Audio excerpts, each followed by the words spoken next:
Yeah. Hello, everybody, and welcome to the Maurice Brown Show NBA edition.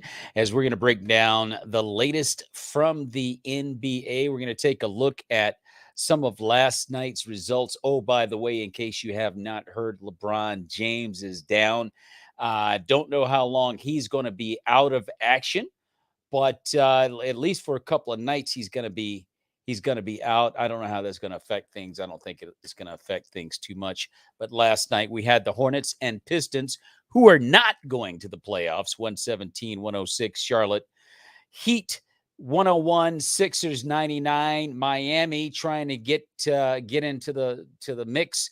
The New York Knicks on a 4-game winning streak beat the Celtics last night 109-94, and the Orlando Magic 101-93 over the New Orleans Pelicans.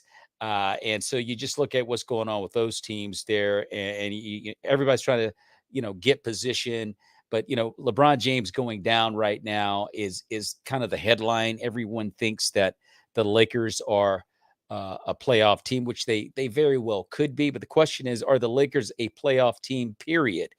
With LeBron James, uh, I would.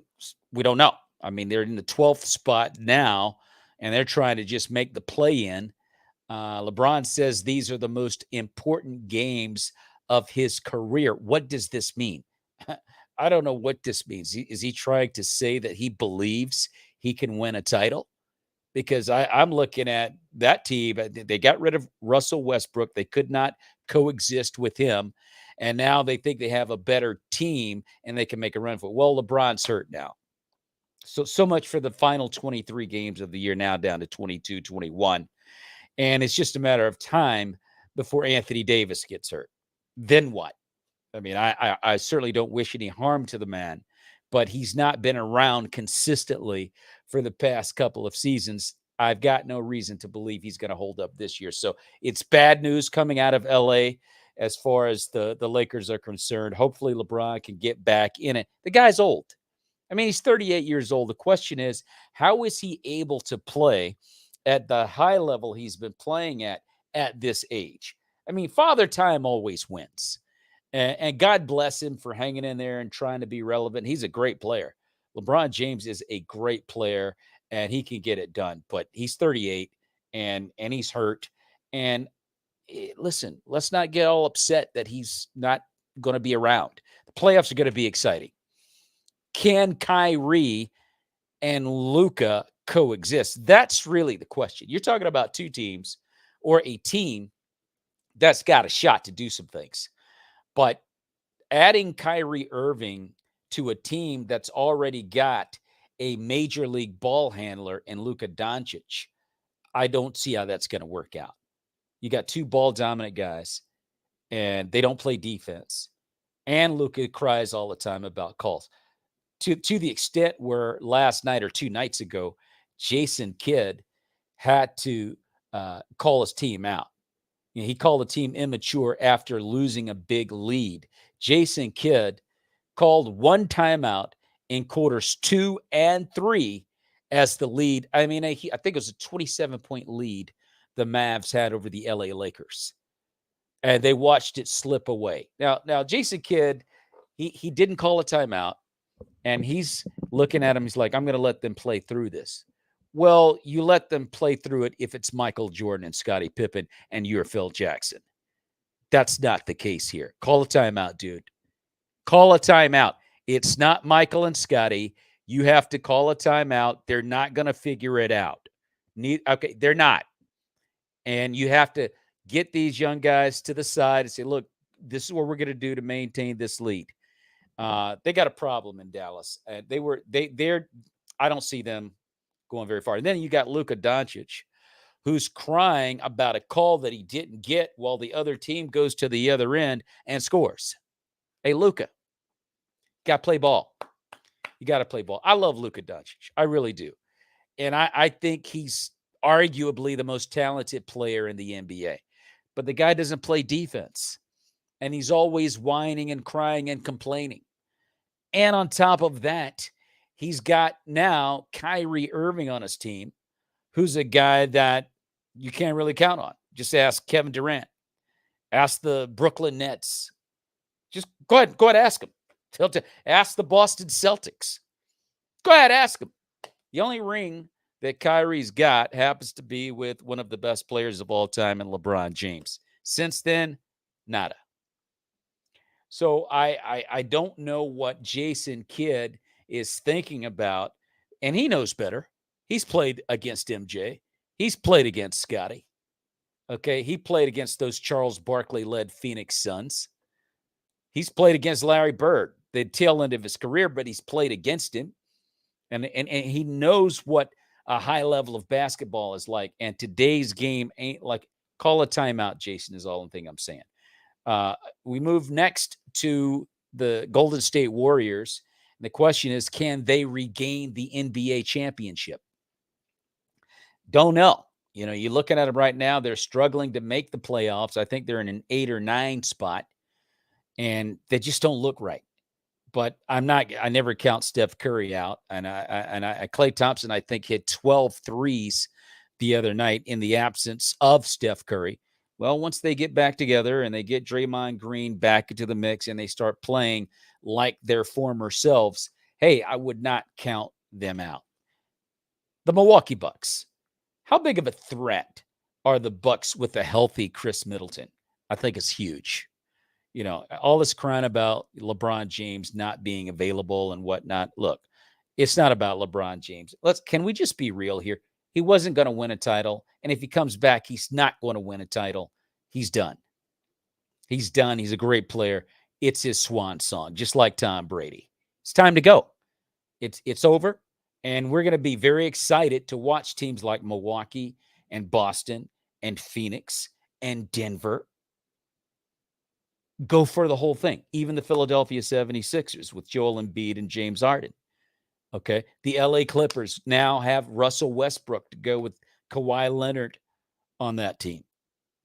It's a lot of exciting things going on in the NBA right now. I'm not going to cry because LeBron James is hurt and may not be able to play. He's got nothing to do with the current excitement in the NBA right now. Chris Middleton, if healthy, makes the Milwaukee Bucks a real problem.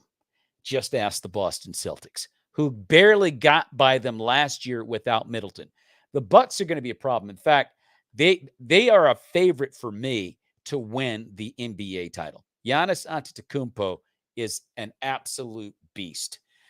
Will Kevin Durant's legacy be tarnished if the Suns don't win at all? I think it will be. I think Kevin Durant had his 2 rings in Golden State playing with one of the greatest teams ever assembled. Not the greatest team ever assembled. That would be these 2 guys behind me, Michael and Scotty. But they're close. And he got his 2 rings with them. And he hadn't done anything much outside of being with that team.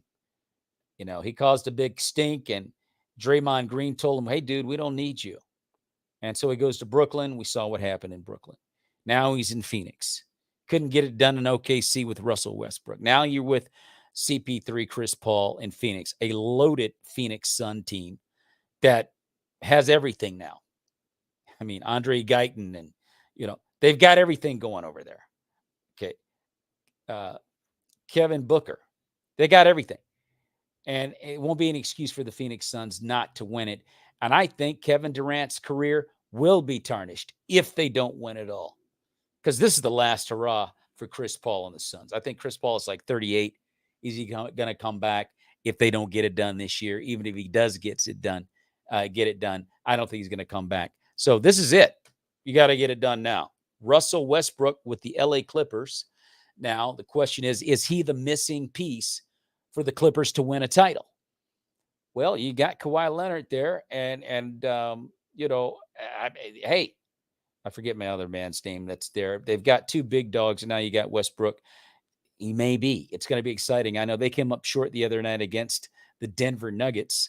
The Denver Nuggets with Nikola Jokic are the team to beat in the West. And the thing about Nikola Jokic, when you watch him play, it's ugly. He shoots all these shots from all these awkward angles. He's built funny. He moves funny, but he gets it done. He gets it done on a very high level and on the verge of winning his third straight NBA title. And no one's really talking about the Nuggets. But you look at Nikola Jokic, you look at Michael Porter Jr., and you look at Jamal Murray. They're the number one team in the Western Conference, and no one's really talking about the Nuggets. Talking about Jokic, but they're not talking about the Nuggets. And the Nuggets beat the LA Clippers the other night with a very hot Kawhi Leonard. And Nikola Jokic is unguardable, quite frankly and honestly. Like I said, the guy can shoot the rock from all kinds of awkward angles. Hits nothing but net. Great rebounder, great passer, huge guy. It's nothing you can do with Jokic. And I think that they should be the team to be feared the most, certainly in the West, if not in the entire NBA. The Nuggets are going to be a real problem. Can they beat Phoenix in a 7-game series? Can they beat a hot Golden State Warrior team in a 7-game series? Okay. Can they beat the the Memphis Grizzlies in a 7-game series? Well, Ja Morant's going to be put on the carpet here. He's a great dunker. Can you carry a team with your basketball expertise as a baller, as a shooter, as a defender, as a rebounder, as someone that runs the floor well, a team leader? All those things have to come into play if you're going to win a championship. All you got to do is ask this guy right here behind me. This is Michael Jordan coming off the floor after having food poisoning, hitting 38 points and the winning 3 in Utah in Game 5 in 1997, for all intents and purposes, to seal the series. Can Ja Morant do anything like that? Well, there are not many people that can do anything like that. I'm just saying Ja Morant is going to be called to question this year if he's going to win a title. He's going to have to really show he's the new dude. As we move forward, the Philadelphia 76ers, how seriously can we take Joel Embiid, James Harden, and the Sixers? I'll tell you, Joel Embiid put up a Bill Russell scoring line the other night. I think he had 26 points, 19 rebounds, and 6 blocks. Very Bill Russell-esque, if I may say. But, Joel Embiid, man, you got to do it every night, Joel. You can't do it most nights. You got to do it every night. And I don't know if Embiid is the dude that can give those kind of points to you every night. Just not sold on that. But they're very good, and they're in the 3rd spot in the East. So we'll see what happens. We're going to take a break. And when we come back, we're going to break down the Western Conference and the Eastern Conference. If, ladies and gentlemen, the playoffs started today, we're going to take a look at that. You stick around. We'll come right back. We're going to take a quick break, and we'll break down the NBA East and West. The Maurice Brown Show, breaking down the 4 walls. Catch actor-comedian Maurice Brown as he hosts a panel of comedians leading a lost and dying world to the light of Christ with humor and spiritual insight. I think about, going up on the mountain to go kill his son, and I'm like, he had to be a teenager because I want to kill my teenager. So this was a Christian spoken word event? My husband has a brother. And you dropped the N-word? We'd have been choosing our husbands in a whole different way. If you go, then I got him. Dennis, what do you think, buddy? What's the question? Wait a minute, Leland. Hold on, dude. If we always build our careers on not saying what's offensive to some, to the weaker, then we will always be unstable in our comedy career. There was like a giggle gospel, and you were going to laugh the Holy Spirit into your life. I didn't know anything about salvation as a kid, so I thought it was funny. You're sitting wrong with your ashy camera lens. I'm out of here. I'm gone. Yeah. You got an ashy camera lens. That's what it is. And then there was another one where it was barking like a dog. Leland, come back, Leland, please. It's a big difference between a man coming to him and a rich young ruler coming to him. That's why we always start with the King James translation. You don't want to see this running. Except the one whose faith is weak, without quarreling over disputable matters. Remember the young men being taken to the restroom to shave if their sideburns were below the ear. Very legalistic. I don't know where they found that in the Bible, That church was in the hood. In Jesus' name we pray. Amen. Woo! Yes, sir. I love it. That was one of them prayers, Dave, where I needed to follow that up with Aretha Franklin. The Maurice Brown Show, breaking down the four walls. Catch it on Facebook, YouTube, and Pulpit TV Live, and the replay on the Creative Motion Network on Roku TV. Cancel culture. We're talking about censorship in comedy. Do you think that cancel culture exists in comedy? Basically, in a nutshell. Definitely feel like, as bizarre as it sounds, like there's a war on jokes right now. Cancel culture, it's such a misdirected umbrella term. You can't police what is subjective. Oh, wow! Like, you kind of have to live your life bulletproof now. You just have to. Greatest night in the history of television. You can't say an inappropriate joke that doesn't have the right context. There's always going to be some sliver of cancel culture, of woke, of political correctness. You're not funny, and this is how you have to do the joke, because I know how funny jokes work. That's not the joke. I don't believe people get canceled. I believe that they have a shift in their audience. Put your hands together for Mr. Joe Rogan! When people say somebody is canceled, I think it just means, oh, we found they did or said something that most people don't like. I date a lot of bimbos. That's the problem, man. So what?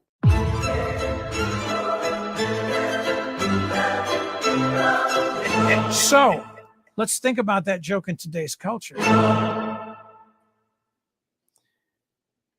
Let's think about that joke in today's culture. That's a documentary done by my good comedy buddy, Donnie Stopa, and that should be released on a platform in the very near future. They're still working out some copyright stuff and what have you, but Donnie dives into comedy and how it's perceived. We all saw Will Smith slap Chris Rock a couple of years ago at the last year at the Academy Awards. And it has spawned so many different types of arguments where comedy is concerned and how much is too far and what have you. And he just dives into it, talking with secular comedians as well as Christian comedians. And again, that should be released on a platform in the near future. We will keep you up to date on that. But you are watching the Maurice Brown Show NBA edition. And we're going to look at the playoffs. If they started today, what would it look like starting in the NBA East? The Boston Celtics would be a number 1 seed, and they would probably either open up with either the Hawks, Raptors, or Wizards, depending on how the play-in would look. The Bucks at number 2 would end up playing the Miami Heat, which would be a good series. The Sixers in the 3 spot would end up playing the Knicks, and the Sixers and Cavs would go to war in the opening round. So this is the scenario. If it started today, the Boston Celtics are a team that's going to be looking over their shoulder at the Milwaukee Bucks, who are a very formidable opponent without question. If you go out to the NBA West, the Denver Nuggets have the number 1 spot. And you're looking at the Pelicans, T-Wolves, and Jazz looking to get that 8th spot as we're going to have the play-in. I don't know how all that madness works out. However it does work out, the Nuggets will play that confused mess. I don't know why we have a play-in. It makes absolutely no sense, but that's how they want to do it. And the Memphis Grizzlies would end up playing the Warriors, and the Kings would end up playing the Mavs in the next round. Actually, the Nuggets will end up getting a bye by virtue of this play-in garbage. So I don't know how they're going to work all that out. Nuggets 1, Memphis 2, Kings at 3, the Suns at 4, Clippers at 5, Mavs at 6, Warriors at 7, Jazz at 8. And I don't even know if the Jazz have any reason to believe they're going to make a strong run at this thing. I mean, realistically, you're looking at the first 4 teams in the West: Denver, Memphis, Sacramento, surprisingly good this year. The Suns, the LA Clippers. I want to say the Mavs, but there's such a defense. They play no defense. And the Warriors, just this huge question mark as to whether or not Steph Curry can get back in time and the Warriors can be that team that they were. It'll be very exciting, though. I argue that this may be the most exciting playoffs that we've seen in the NBA for some time. So I'm excited about it. Like I said, LeBron James is going to be out indefinitely, maybe 2-3 games. He injured his foot in the Mav game a couple of nights ago when they came back from 27 points down. And he may be out 2-3 games. If he can't play, the Lakers can't forget it. It's just that simple. They can forget that. Let's look at tonight's game. I don't know tonight's games.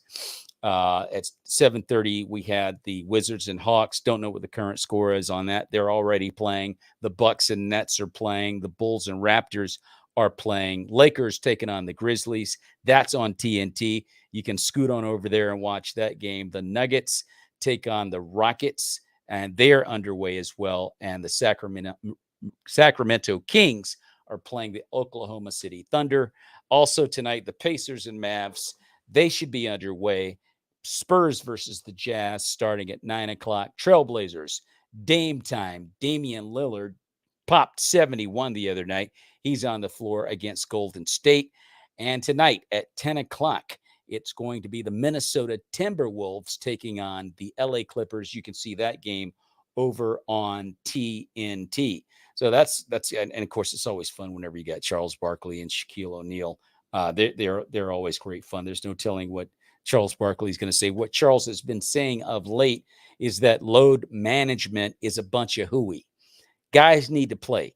People pay their good money to come out and see the best stars in the league, not to see them in their load management Louis Vuitton suits. I don't know if Louis Vuitton makes suits, but you need to be playing.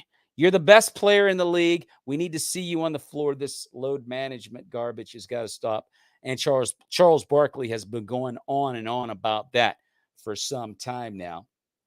Next week, we're going to have Cameron Robinson on the Maurice Brown Show as we both together break down what's going on in the NBA. He was supposed to join us tonight. He'll be with us next week, next Tuesday night at 8:30 is going to be the time for that. So you don't want to miss that show. We look at some of the things that are going on in the NBA, the final thoughts, the state of the NBA right now. I think this is going to be one of the most exciting seasons that we've seen in the NBA in quite some time, because you're looking at a plethora of teams that could literally win it all. Golden State could get their acts together. I like the Denver Nuggets. I like the Dallas Mavericks if they get their act together. They're certainly going to be competitive. The Phoenix Suns, this is supposed to be their year. The Memphis Grizzlies, this is supposed to be their year. Ja Morant is a human highlight reel. Can he lead Memphis to the promised land this year? Russell Westbrook now playing with the LA Clippers. Can he help Kawhi Leonard and company get a title? It's going to be very interesting to see whether or not that can happen. You look over in the East, you're looking at the Milwaukee Bucks, the Boston Celtics, the Philadelphia 76ers, and even the Miami Heat will make things very interesting. The NBA is just going to be a very interesting year. If you've enjoyed watching this show, well, by gosh, like it and share it. And subscribe to the Maurice Brown Comedy Channel as well as any social media engine that you may happen to find me a part of, like on Instagram. You can listen to me on Spotify, on Apple Podcasts, Google Podcasts, Amazon Music, Audible, you name it. We're there. RadioCast, Pocket Cast, we're there. If you missed the show, you can watch the replay on Facebook, YouTube, or Twitter, or you could even watch it tomorrow on Roku TV, the Creative Motion Network. On Roku TV, the Maurice Brown Show NBA edition. You guys take care of yourselves and watch the NBA as much as you can, and we'll see you next week. Until then, may the peace of Christ be with you and your families, and God bless.